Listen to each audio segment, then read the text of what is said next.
The NFL desperately wants college football season to proceed. Even though the NFL would backfill Saturdays if it can pull that off, if the college football season doesn't go forward, the NFL wants it to go forward for many reasons, including, it's kind of hard to have a draft in 2021 if there's no scouting to be done of games played by college football teams in 2020. And guys, look, the articles are out there, the comments are out there from the commissioners of the various conferences. I think the end result for college football in 2020 is going to be each school will decide whether or not it can pull it off. And we're talking about the NFL's scheduling issues today, and the schedule comes out tomorrow night. I think at some point these college programs are going to have a nightmare where you look at your schedule, 3 or 4 of the teams that you're due to play aren't playing this year. What are you going to do for those 3 or 4 weeks? Can you find somebody else who is playing? But I really do feel like it's going to be a piecemeal patchwork, one school at a time, maybe one conference at a time, maybe most teams from one conference, but not all of them. But college football season, if it happens in 2020, Peter, it's going to be far crazier than whatever the NFL is able to pull off. Yeah, I've been thinking about this. I read a really good story about this by Pete Thamel at Yahoo. And it sounds like what you're saying, Mike, not really an every man for himself kind of deal, but it's going to be a situation where when I first heard about this, I started saying, hey, look, if I were one of these commissioners of the SEC, the ACC, the Big 12, wherever, I'd basically say, hey, look, let's have a meeting on like July 15th. Let's see where we are. And let's make a schedule so that all the dates that everyone has lost because of the schools that might not be playing this year, let's fill them so that there would be some real competition and some good games so that you don't have to play, let's say, Presbyterian one week and then Wofford the next week to fill holes in your schedule. And I'm not criticizing them because sometimes they do play those teams. But I'm saying that I think that might allow teams to be able to fill their schedules and do it logically with some good opponents. But again, I think it's one of those things that we just don't know yet. But I agree. My antennae is raised to see if college football is going to be able to have any sort of normal season. I mean, man, do they have a tough road in front of them. It's just there's so many more moving parts in college football as compared to the NFL. First off, all the kids on a college football team. I mean, most of these major programs got 100, 120 guys on their team all year long. Once kids get back into school, into college, and now what are you going to do with the football team? Are you going to integrate them with the rest of the student body? Or are we just going to just go up? I hope no one gets sick. Are we not even going to test them? Are we going to test the school, the students every day and the players? Can you actually kind of quarantine the college football players away from the rest of, the student body? I just don't know, let alone certain parts of our country have certain, beliefs or ideas about this COVID-19. As we're seeing, some of the southern states are a little more lax with their rules. And we're hearing and seeing a little science that the warm weather's better. So what if we start the college football season and then all of a sudden it gets to late fall and a school like Michigan who's in the north, and everybody's kind of telling us right now when the weather turns again that this thing could could have a resurgence. What are we supposed to do? What's Michigan supposed to do if all of a sudden there's another outbreak at their school and there's a bunch of guys in the team that have COVID-19? To me, that's where it's just there's so many questions and things to deal with at college football. Man, is it going to be hard to orchestrate to have a real football season for them. And I think it's a given at this point. You can't have college football without college. You can't bring just the football team back and keep the rest of the campus shut down. That's the point where they admit that the college football players are only there to make money. They're not there to play football as some sort of an extension to the college experience like maybe it once was decades ago. Now, these guys are unpaid workers who are there to generate billions of dollars collectively for the college football machinery. So if you can't put classes back in session and have people on campus, you can't get away with that that mental gymnastics of justifying bringing those kids back. But Chris, to one of the points you made, the college football players will be likely to self-quarantine because of what we discussed yesterday with this concept of testing. If you're going to get tested before you go into the practice facility every time you show up, you don't want to be positive. You want to be able to practice. You want to be able to play. You don't want to let your team down. You don't want to miss out on the thing that you love doing, which is playing football. That is going to cause these guys to be even more careful about not testing positive, not because they're afraid of the virus or they think they're going to get sick or they think they're going to die. No, they just don't want the result of that test that they have to do before they show up for every practice and every game to come back positive, and they get shut down for 2 or 3 weeks. So I think that will kind of take care of itself, that the players will voluntarily stay within a bubble. They'll keep everyone away because they don't want to come back positive. So if we get to the point where everyone is on campus together, I think the college football players will enforce it among themselves, and they'll want to do it. You'll want to stay away from everyone else so you don't show up positive. I'll just throw this out there, but what do you do? Like, a lot of these college football teams are in a dormitory with the normal student body. That's, to me, where it'll get confusing. Like, I can just speak to my personal experience at Texas. I was in the biggest dorm along with the rest of the football team on campus. And I believe it was over like 10,000 kids just in this dorm. It was that big. It was like a 20-something story building. So there's another issue too. Like, yeah, the player might want to self-quarantine, but damn, he's going to have to go up the elevator in that dorm.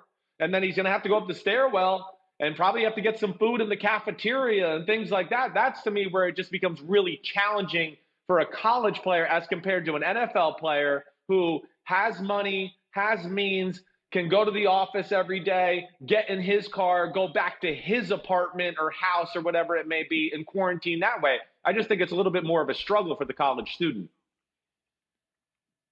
Peter, any thoughts on that? I think one of the things that colleges are going to have to do, Mike and Chris, is I heard a really interesting interview the other day with the Brown University president. Now, obviously, this is a totally different situation. It's not a gigantic campus in the Ivy League. It's different. But the Brown University president basically made this point, that there's already 320 students living on campus through this pandemic because of all the people who couldn't go home, because maybe they live overseas, they were banned from traveling back home, or whatever, they couldn't go home. And so they've kind of gotten a head start on figuring out how to live with this. And I think, like, you saw the Houston Texans the other day. They hired basically a cleaning specialist, who's going to tell them how to do proper hygiene, how to do proper cleaning in this era of COVID-19. So just like the people at Brown University are getting a head start, look, at the University of Texas, I would bet you a lot of money that if the football team is going to go back and is going to start playing games, that they will do a lot and a lot different than the old days where everybody all merged in the same dorm. And I don't even know what they would do, but there's going to be a different way of living on college campuses, not only for the general population, but certainly for the athletic population. Yeah, and, as Chris was explaining it, and as Peter, as you were talking about it, there's just this nagging sense that whether it's at the NFL level or the college level, and it's more prevalent at the college level, every question you raise that you answer, it spawns more questions. And then those answers create more questions, and then more questions. And I don't know how you get it to a point where anyone is sufficiently confident and comfortable that this is all going to work. And even with an explosion in testing, whether diagnostic testing or antibody testing, the virus is still going to be there. It's still going to migrate. It's still going to get to people. What do you do about the professors in these classes if you're going to have college and college football? How do you protect them if they're older or if they're in risk groups? I worry about the people who don't realize they have health conditions that put them in risk groups. And they're going to find out the hard way that they had diabetes. Plenty of people don't find out they have diabetes for a long time until they really crash and get really sick from it. You may have type 1 or type 2 and not even realize it yet. And then you get COVID-19 and that's it. So there's just a lot of issues and concerns here. And I think it does make it much more difficult to have a college football season. I know there's been talk about playing it from February to May, which would even more complicate the NFL draft. And how do you justify taking guys who played football until May and have them play in the following September from the standpoint of their overall health and safety? So the NFL wants to get this done, wants college football to happen. And even if it is some teams, even if it's just the big schools, the Alabamas, the Clemsons, et cetera, it's, man, this last 10 minutes has made me think it is a Herculean task, Chris, to pull this off. Yeah, it really is. It is. It's way tougher than what the NFL has to deal with. And, you know, we've made a lot of the great points. I mean, you're right. I mean, how do you do this if students aren't there? Can you really trust kids that are 18, 19 years old? I certainly know on my Texas team, you know, if something like this was going on, would I sit here and go, oh, I trust all 120 guys are going home after practice and going to quarantine themselves? No, I would have some guys going, man, I know he's going to go chase girls here, and this guy's going to go play an Xbox Fortnite tournament or whatever with a bunch of guys, and who knows what the hell happens tomorrow, what virus is in our locker room. So it's still really early to tell at this point. But you know, the SEC seems steadfast right now, and they're going to have a college football season. And I think where a lot of these schools are really panicking is, as you guys know, college football supports so many other programs within the universities. It's such a huge moneymaker. It's not just about the sports. They pay for all different programs throughout the school. The college football programs really keep these schools running and afloat and in the, you know, positive margin as far as money's concerned. And I think they're surely panicking about that right now as well.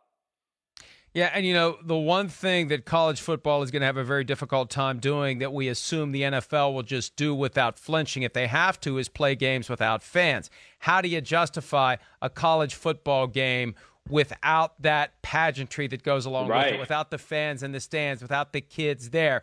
Again, it comes closer and closer to acknowledging that college football really isn't about college. It's about making as much money as you can televising these games. And the financial ramifications are different as well. It's not like a given college football game generates as much money as a given NFL game does. But, you know, if you are in states where they say, sorry, we're not going to let people gather in hundreds or thousands, it's just not going to happen. The decision's going to be made. California, if California is not willing to open up stadiums for the NFL, they're not going to open up stadiums for the colleges there. So no USC, no UCLA, no Stanford, no Cal. You know, a lot of it's going to be taken care of that way, because I just can't imagine any of these. You know, you could have this almost like a Harlem Globetrotters, which never has a home game. They're always playing on the road. Could you have a college team that just doesn't play at home, Peter, and plays all its games on the road in a given year? I mean, I think a school like Stanford would say, this is too much. This is too much. Stanford, I'm sure, and look, I don't have any idea about the effect on the endowment or anything like that, but you know, Stanford is not going to have the same decision-making process as Alabama is. They're just not. And I think the one thing I would say, and I think Chris is absolutely right, the one reason why I think you should really look at college football in the real hotbed areas as being a little bit different is because it isn't only the fact, hey, we want to have a sense of normalcy here. You know, we want to get on with our lives. It isn't only that. It is the fact that interstate commerce and television contracts and advertising and basically the flow of regular America. You don't think Donald Trump is going to be out on September 20th calling for the resumption of college football? I mean, you know, he's doing it now for all sports. Yeah. So there's going to be an awful lot of, and I don't even want to say the word pressure, but there's going to be a lot of the workings of society. Basically, we are 3 months away from really having to make a hard decision about whether college football games are going to be played. And, a lot can happen in 3 months. But I don't think that all schools will end up playing. But I do think enough will end up playing so that, the machinery known as college football will grind on in some form or fashion this season. Kevin Warren, the Big Ten commissioner, recently said that they are at least 6 weeks away from having to make key decisions. So it's coming. It's coming. And a lot can change in 6 weeks. Look at what's happened over the course of the last 6. Hi, I'm Mike Tirico, and thanks for watching. Make sure to hit subscribe for the latest news and highlights from NBC Sports.